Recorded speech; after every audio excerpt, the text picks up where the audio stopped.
नरेंद्र मोदी की चुनावी राजनीति का मास्टर स्ट्रोक है उनकी तकनीकी समझ और उसका इस्तेमाल। मोदी टेक्नोक्रेट है। सूचना क्रांति का इस्तेमाल चुनावों में कैसे करना है, यह मोदी से बेहतर कोई नहीं जानता। 2012 में ही उन्होंने बीजेपी कार्यकर्ताओं के फेसबुक और जीमेल पर अकाउंट बनवा दिए थे। आज भी मोदी मोबाइल के अलावा डिजिटल डायरी रखते हैं, लैपटॉप और आईपैड पर काम करते हैं। सोशल मीडिया के जरिए दुनिया से जुड़े हुए हैं। सोशल मीडिया पर दुनिया के सबसे बड़े और लोकप्रिय सेलिब्रिटीज में से एक हैं नरेंद्र मोदी। नरेंद्र दामोदर दास मोदी ईश्वरना नामे सौगंध लઉં છું। ईश्वरना नामे सौगंध लઉં છું। 2002 में नरेंद्र मोदी गुजरात के मुख्यमंत्री बन चुके थे, लेकिन सदन के सदस्य नहीं थे। वो राजकोट से चुनावी मैदान में उतरे थे, कोई रिस्क नहीं लेना चाहते थे। उन्होंने तब ऐसी तकनीक पर बात की जिस पर तो किसी ने सोचा ही नहीं था। उनकी आवाज गुजरात की जनता तक कैसे पहुंची, ये किस्सा भी दिलचस्प है। माननीय नरेंद्र भाई मोदी साहब, उन्होंने बताया कि भाई ऐसा नहीं हो सकता कि मैं सबको फोन करूं और मेरी आवाज सुनाई दे। ऐसा कुछ होता तो कब ऐसा कुछ तब था ही नहीं। तो हमने वो चैलेंज उठा ली। आज सोशल मीडिया का जमाना है, सूचना तकनीक की क्रांति बेला चल रही है। प्रधानमंत्री नरेंद्र मोदी खुद बहुत बड़े टेक्नोक्रेट हैं। उनमें नई नई चीजें सीखने और समझने की ललक आज भी है। 89 में जब बहुत से लोगों ने पेजर का नाम तक नहीं सुना था, तब मोदी पेजर का धड़ल्ले से इस्तेमाल करते थे। ये मैं 1987-88 की बात कर रहा हूँ, 89 की। तब मीडिया का उपयोग इतना प्रचलित नहीं था, ना ही सोशल मीडिया था, ना आज जैसे ये जो यूट्यूब, इंटरनेट वगैरह थे। पारंपरिक मीडिया थे, टेलीविजन का मीडियम था। उस समय भी वो बहुत ही टेक्नो सेवी थे। उनके पास वो डिजिटल डायरी किसी ने नहीं सुनी थी। वो शायद यूएस से कहीं से लेके आए थे, जिसमें सारे कॉन्टैक्ट नंबर रहते थे। 1995 में गुजरात विधानसभा चुनाव में मोदी ने अत्याधुनिक टेक्नोलॉजी का बखूबी इस्तेमाल किया था। मोदी ने चुनाव के लिए DOS आधारित सॉफ्टवेयर विकसित करवाया था। मोदी ने गुजरात के सभी पार्टी कार्यकर्ताओं का डाटा इसमें फीड करवाया। सॉफ्टवेयर की रिपोर्ट के हिसाब से कार्यकर्ताओं को काम बांटे जाने लगे। उन्होंने स्पेशल एक सॉफ्टवेयर 95 में डोज बेस्ड सॉफ्टवेयर बनवाया था। उस समय भी टेक्नोलॉजी बेस्ड डेटा इकट्ठा करना, इसको डेटा बेस बनाना और इसके आधार से अलग अलग रिपोर्ट कार्यकर्ताओं के जनरेट करके किसको क्या दायित्व देना चाहिए, वो सॉफ्टवेयर आधारित जो डेटा रिपोर्ट्स बनते थे उसमें एनालिसिस करने का उनका एक अलग नज़रिया उस टाइम मैंने देखा था। 2010 की शुरुआत में ही मोदी ने कार्यकर्ताओं को बता दिया कि आने वाला युग इंटरनेट का है। मोदी ने सभी कार्यकर्ताओं से फेसबुक, जीमेल और ऑर्कुट पर अकाउंट बनाने की अपील की थी।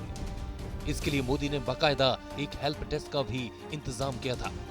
चालू कारोबारी में से नरेंद्र भाई ने बोला कि भाई तुम्हारा IT फेसबुक जिनका जिनका नहीं है, तो सब ने, पूरी कारोबारी ने हाथ ऊंचा किया कि हमारा नहीं है। नरेंद्र भाई ने बोला अभी कारोबारी 1 घंटे के बाद चालू होगी, नीचे सब मैंने व्यवस्था की हुई है, तुम सब नीचे जाओ और अपना IT एड्रेस, मेल सब तैयार करके आओ। आगे का जमाना वही आएगा। आज मैं 3D के माध्यम से आप सबसे प्रार्थना करने आया। जब किसी पार्टी ने सोचा नहीं था, तब मोदी ने 2012 गुजरात विधानसभा चुनाव में 3D रैलियां शुरू कर दी थी। ये प्रयोग उन्होंने 2014 के लोकसभा चुनाव में भी किया। जगह जगह मोदी की 3D रैलियां आयोजित की गईं। 2012 में ही उन्होंने कार्यकर्ताओं को सोशल मीडिया की ताकत का एहसास करवा दिया था। तो सोशल मीडिया एक ऐसा माध्यम है जिसके द्वारा आप अपने विचार, आपकी कार्यवाही, आपकी कार्यपद्धति, आप जो कर रहे हो वो लोग तक पहुंच सकता है। और वो उन्होंने जो विचार आज 2012 में रखा था, हम 2022 में देख रहे हैं कि सोशल मीडिया आज सबसे स्ट्रॉन्ग मीडिया बन चुका है और ये भारतीय जनता पार्टी और संघ के लिए एक बहुत बड़ी ताकत बन गई है। नरेंद्र मोदी की चुनावी रणनीति का एक अहम हिस्सा है टिकट का बंटवारा। मोदी के पास सभी राज्यों और सभी चुनावों का डाटा है। वो जानते हैं कि किस चुनाव में किस तरह का उम्मीदवार बाजी मारेगा। 1987 में अहमदाबाद निकाय चुनाव में मोदी ने ज्यादा से ज्यादा डॉक्टर और इंजीनियरों को टिकट दिलवाया। 1996 में चंडीगढ़ के निकाय चुनावों में मोदी ने पूर्व सैन्य अफसरों, प्रदेश के पूर्व अफसरों, उद्योगपतियों, व्यापारियों और शिक्षाविदों को टिकट दिलवाया। बीजेपी ने 1996 में पहली बार चंडीगढ़ कॉर्पोरेशन चुनाव में जीत हासिल की थी। वो भी 20 में से 15 सीटें बीजेपी को मिली थी। उन्होंने इलेक्शन में टिकट बांटने के लिए क्या क्राइटेरिया किया? एक एक्सिट सर्विसमैन चाहिए, एक आईएएस रिटायर चाहिए, एक पुलिस हेड कांस्टेबल चाहिए रिटायर चाहिए, एक बिजनेसमैन रिप्यूटेड चाहिए, एक इंडस्ट्रियलिस्ट चाहिए, एक एजुकेशनिस्ट चाहिए। उनका ये मतलब नहीं था कि आप बीजेपी के कार्यकर्ता हो, कब से लगे कब नहीं, माइंडेड हो, बीजेपी को सपोर्ट करते हो, लाइक करते हो। तो उन्होंने ये कैटेगरी मेरे को बड़ी अच्छी लगी। मैं कहा दिस इज नाइस। जब देश में चुनावी सर्वे का कहीं नामो निशान नहीं था, तब मोदी सर्वे और डाटा कलेक्शन की बात करते थे। बीजेपी में मोदी ने ही मतदाताओं का सर्वेक्षण शुरू करवाया। 1979 में संघ प्रचारक रहते हुए मोदी ने संघ के बारे में जनता की राय जानने के लिए सर्वे करवाने की सलाह दी। उन्होंने सर्वे की रूपरेखा तैयार की और सभी प्रशिक्षकों के साथ सर्वेक्षण पर चर्चा की। ये आरएसएस के लिए भी सर्वे का पहला अनुभव था। उन्होंने ये कहा कि हमें कुछ ऐसा कोई सर्वे करना चाहिए जिस सर्वे के माध्यम से हम ये पता कर सकें कि समाज में संघ के बारे में लोगों की क्या धारणा है। ये बात 1979 की है, आपातकाल के तुरंत बाद की। उन्होंने उन सब सर्वे फॉर्मेट्स के बेसिस पर उन्होंने उसका एक एनालिसिस किया और एक स्टैटिस्टिकल बैटरी लगाई, उसका आउटकम क्या रहा ऐसा, और उसको चार्ट्स वगैरह में, बार डायग्राम चार्ट्स वगैरह में निकाल करके ओवरहेड प्रोजेक्टर के माध्यम से उसको प्रस्तुत किया रात्रि को। हम सब लोगों के लिए नया था। नरेंद्र मोदी ने बीजेपी में रथ यात्राओं की शुरुआत की थी। 1990 में सोमनाथ से अयोध्या के लिए लाल कृष्ण आडवाणी की रथ यात्रा निकाली गई थी, तो उसके सूत्रधार और सारथी भी नरेंद्र मोदी ही थे। यूनानी दार्शनिक प्लेटो ने कभी ऐसे राजा की कल्पना की थी जो जमीन पर नहीं, जनता के दिलों पर राज करे, सरहदों से ज्यादा शक्ति के विस्तार की बात करे, जो दुश्मनी नहीं दिलों की दोस्ती की बात करे और रण से ज्यादा राजधर्म की बात करे। प्रधानमंत्री नरेंद्र मोदी उस कसौटी पर पूरी तरह खरे उतरते हैं। मोदी को कुछ भी विरासत में नहीं मिला, संघर्ष की पथरीली राह पर चलते हुए अपनी अथक मेहनत और लगन से यह मुकाम हासिल किया है। नरेंद्र मोदी, जिनके शब्द भी अटल हैं और संघर्ष भी। उनका विश्वास भी अटल है और मर्यादा भी, जिनकी आशा भी अटल है और देश के प्रति निष्ठा भी। उनका कर्म भी अटल है, मर्म भी और धर्म भी। नरेंद्र मोदी सही मायने में कर्मयोगी हैं। आज 72 साल की उम्र में जिस जोशो खरोश के साथ वो घंटों काम करते हैं, उसे देखकर कोई भी अचरज करेगा। मोदी कभी थकते नहीं, कभी रुकते नहीं। इस गुजरात विधानसभा चुनाव में बीजेपी को बम्पर जीत मिली है, तो उसके पीछे जरा मोदी की मेहनत देखिए।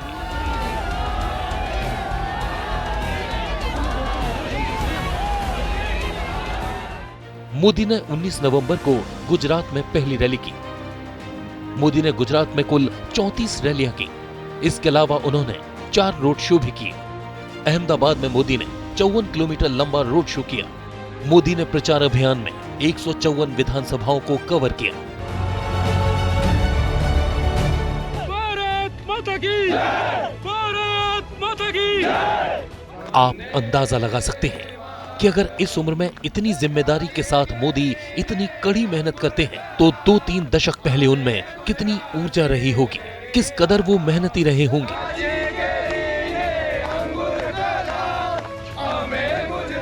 हम आपको बता दें कि मोदी जब गुजरात के मुख्यमंत्री थे, तब उनके पास 2 शिफ्ट में ड्राइवर रहते थे। रात में कार में यात्रा करते समय नरेंद्र मोदी अपनी नींद पूरी कर लेते थे और सुबह तरोताजा मिलते थे। मोदी संघ के प्रचारक थे, बीजेपी में कार्यकर्ताओं के तौर पर आए, राष्ट्रीय महासचिव तक बने। उस दौर में देश के कोने कोने में गए। देश का ऐसा कोई जिला नहीं जहां मोदी न गए हो और वहां एक रात न गुजारी हो। मोदी आदिवासी इलाकों में रहे, छोटे गांवों और कस्बों में रहे, पहाड़ों पर रहे। उन्होंने बड़े नजदीक से देश के लोगों और उनकी समस्याओं को जाना। मोदी की इसी समझ, उनकी जी तोड़ मेहनत और चुनावों के कुशल प्रबंधन ने देखिए बीजेपी को कहां से कहां तक पहुंचा दिया। कभी 2 लोकसभा सीटों पर सिमटने वाली बीजेपी की 8.5 साल से केंद्र में प्रचंड बहुमत वाली सरकार है। गुजरात, उत्तर प्रदेश, उत्तराखंड, हरियाणा, मध्य प्रदेश, असम, अरुणाचल प्रदेश, त्रिपुरा, मणिपुर, गोवा समेत 17 राज्यों में बीजेपी की अपनी या फिर गठबंधन की सरकार है।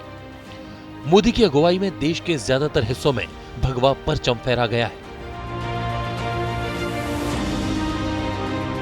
भारतीय राजनीति में नरेंद्र मोदी जीवंत मिथक बन गए हैं। सादा जीवन, उच्च विचार पर चलते हैं। उनकी दिनचर्या फिक्स है। सुबह 5 बजे तक वो उठ जाते हैं, रोजाना योगासन करते हैं। ज्यादातर गुजराती खाना या खिचड़ी और दही खाते हैं। सुबह से काम में जुट जाते हैं और जब तक दिन के सारे काम पूरे न हो जाएं, मोदी पलक तक नहीं झपकाते।